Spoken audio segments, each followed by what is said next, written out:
संस्कृत काव्य शास्त्र में काव्य प्रयोजन प्राय सभी आचार्यों ने उल्लेख किया है। भरत मुनि ने भरत नाट्य शास्त्र में नाट्य प्रयोजनों का उल्लेख करते हुए काव्य प्रयोजन का उल्लेख किया है।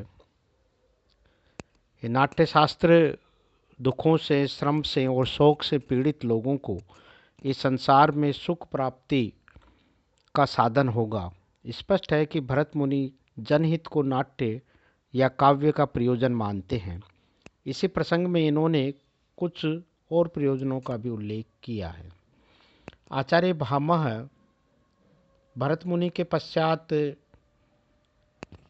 काव्यालंकार में काव्य प्रयोजनों का उल्लेख दो आधार पर किया है, कवि और पाठक को आधार मानकर और केवल कवि को आधार मानकर। कवि और पाठक को आधार मान करके प्रयोजन बताया है। धर्मार्थ काम मोक्षेषु वैचक्षण्यम कलासु च करोति कीर्तिम प्रीतिम च साधु काव्य निवेशनम।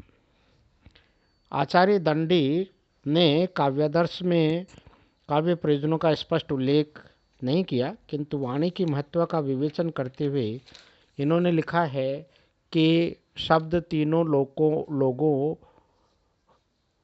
लोकों को ज्ञान का प्रकाश देने वाला और कवि और वर्ण आदि के यश को स्थिरता प्रदान करने वाला है।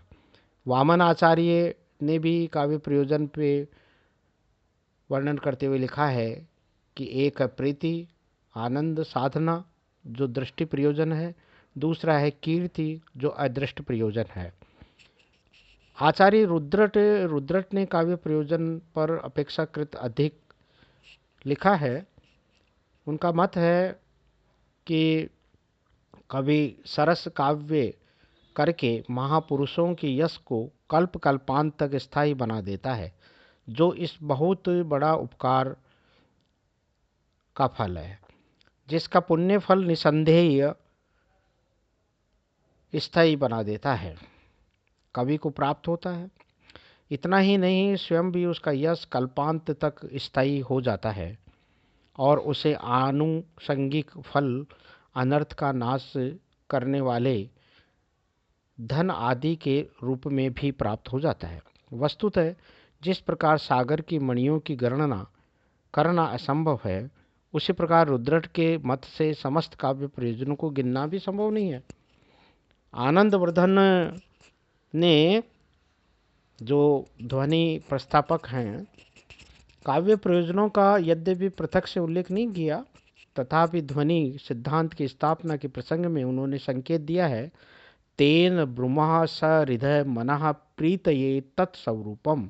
अर्थात ध्वनि के विषय में इस नाना विप्रतिपत्तियों के होने के कारण उनका निराकरण करके ध्वनि सिद्धांत की स्थापना के द्वारा सहृदयों के मन की प्रसन्नता, हृदय आह्लादकता के लिए हम उस ध्वनि के स्वरूप का निरूपण करते हैं। अभिनव गुप्त ने कवि और सहृदय दोनों की दृष्टि से प्रीति को ही प्रधान काव्य का प्रयोजन माना है। उनके अनुसार कवि को दो फल प्राप्त होते हैं, कीर्ति और यश। राजशेखर काव्य मीमांसा में कर्ता और सहृदय दोनों को ही आधार मानकर काव्य प्रयोजन पर विचार किया है। इनका मत है, कवि की बुद्धि प्रगल्भ होती है, वह उसी के प्रभाव से रसिकों व सहृदयों को रसानुभूति कराता है। यही कवि की अमर कीर्ति का कारण होता है। कहने का भाव यह है कि राजशेखर के अनुसार सहृदय की दृष्टि से काव्य का प्रयोजन है आनंद की प्राप्ति और कवि की दृष्टि से काव्य का प्रयोजन है अक्षय कीर्ति। आचार्य कुंतक काव्य ने इस विशाल परंपरा से तनिक हटकर काव्य प्रयोजनों का विवेचन किया है। इन्होंने लिखा है कि काव्य बंध उच्च कुल में उत्पन्न के हृदय को आह्लादित करने वाला और कोमल मृदु शैली से कहा हुआ धर्म आदि की सिद्धि का मार्ग है। व्यवहार करने वाले लौकिक पुरुषों को प्रतिदिन औचित्य के से युक्त व्यवहार, चेष्टा आदि का सौंदर्य सत्काव्य के प्रज्ञान से ही प्राप्त हो सकता है।